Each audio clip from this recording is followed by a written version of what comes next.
was just reflecting on what a perfect place Washington, D.C. is for the march to happen. If any of you went to the National Archives, looking at the Constitution and the Declaration of Independence and the Magna Carta even, the language in those documents on which our country is founded, it's all founded on faith and it's all founded on life. I guess just thinking of Elizabeth Cady Stanton and Susan B. Anthony and Frederick Douglass and Patrick Henry, all of these people who fought for civil rights and women's rights, like we heard from the congressmen and senators who reminded us of that,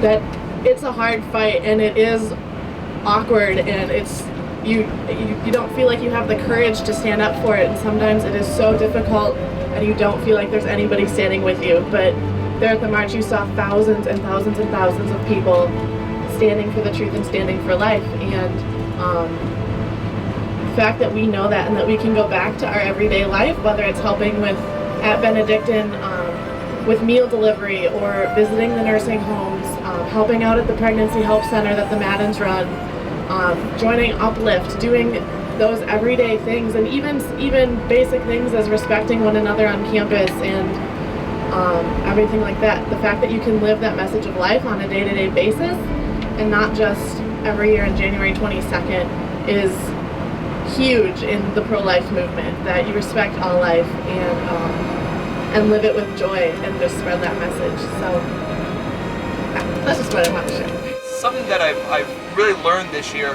is just the power of prayer and how important that is. You know, to get out there and talk and educate. That's wonderful, necessary. But it's made all the more. It makes all the more difference if you do it with a spirit of prayer. I realize, it's not just, being there and being visible, but also the number of prayers that are just offered up together as a community. The more people who are there praying together, the more stronger, the prayer is. I just wanted to share with you the witness of one very special woman that I met this summer and again on the march.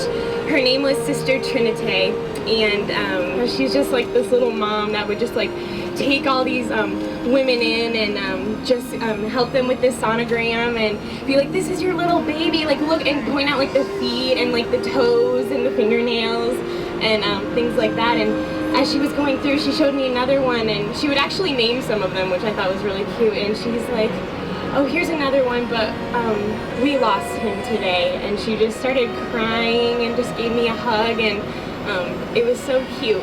She's like, it's okay, like I pray for them every day, and I pray for their moms, and I know that we're making a difference. And I saw her at the march, and she came running up to me and gave me this huge hug, and I just started crying because it was her day, which is really great.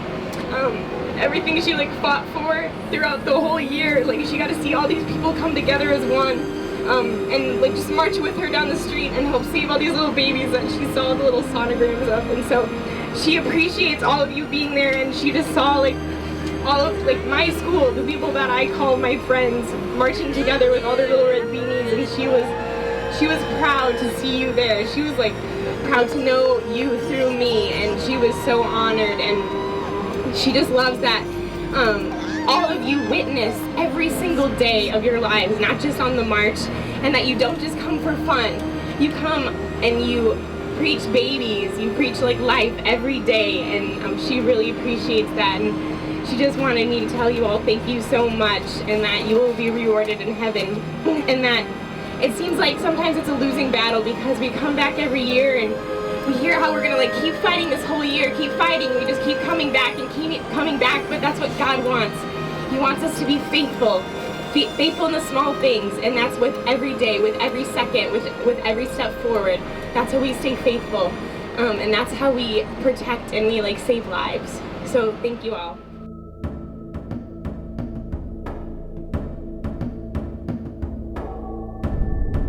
The media will have only themselves to blame if next year the marchers come back to Washington, not just in record numbers, but in righteous indignation.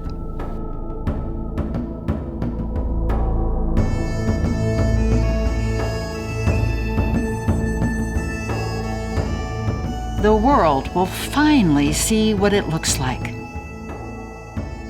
when the truth goes marching on.